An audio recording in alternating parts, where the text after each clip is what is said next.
Ankle मुड़ गया, कुछ भी नहीं हुआ। सच बताओ, तुम भी यही बोलते हो ना? और यही गेम की छोटी छोटी इग्नोरेंस रिपीटेड इंजरीज की कारण बनती है।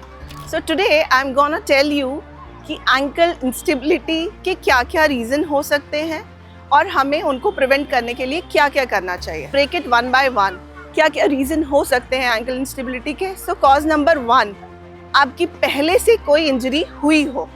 सो क्या होता है कि कई बारी हम खेलते खेलते हमारा पैर मुड़ जाता है और हम उसे कम्प्लीटली इग्नोर कर देते हैं, सोचते हैं चलो खेल लेंगे।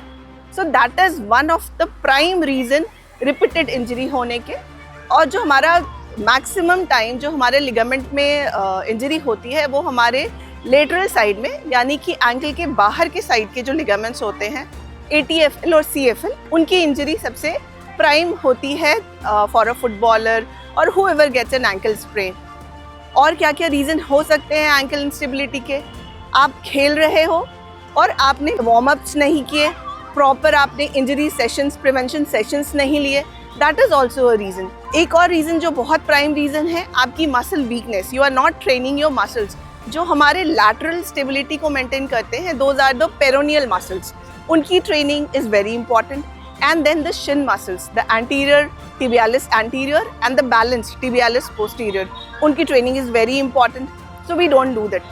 Now coming to the biomechanical causes, वो भी होते हैं, जैसे कुछ एथलीट्स में they have higher arches।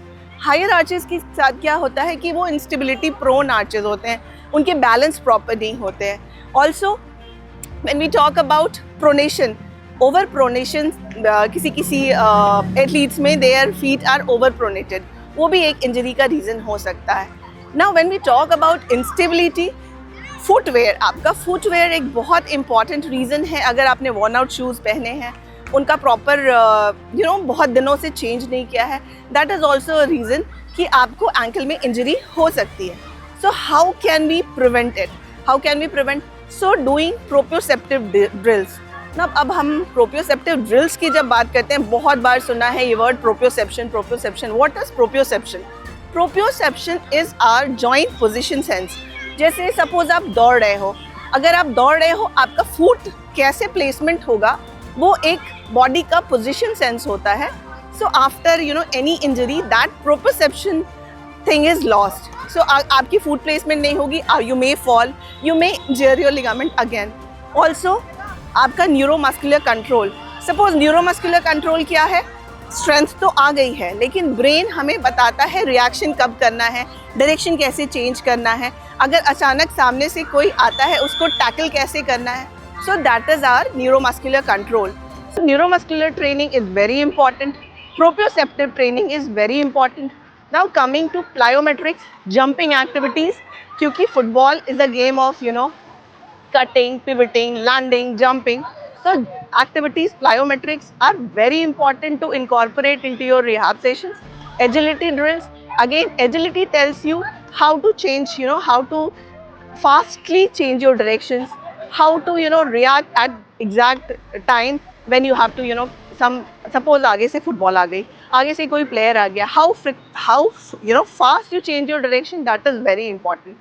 So अभी तो हमने इतनी सारी चीज़ें जानी कि एंकल इंस्टेबिलिटी के क्या क्या रीज़न हो सकते हैं and how can we address those problems.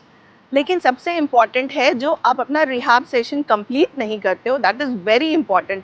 हम लोग उसको मिडवे छोड़ देते हैं, हमें लगता है पेन नहीं है, everything is fine. So pain is not the marker कि हम हील हो चुकी है हमारी मसल, हमारे लिगामेंट्स हील हो चुके हैं। क्योंकि लिगामेंट्स अगर थोड़े बहुत टॉर्न भी हैं fibres, then also we can play. So at our sports injury center, we train you to how to prevent those injuries by doing proper thorough assessments, then giving you proper plyo drills, balance drills, agility drills. So at our center, we are training you to be injury pro.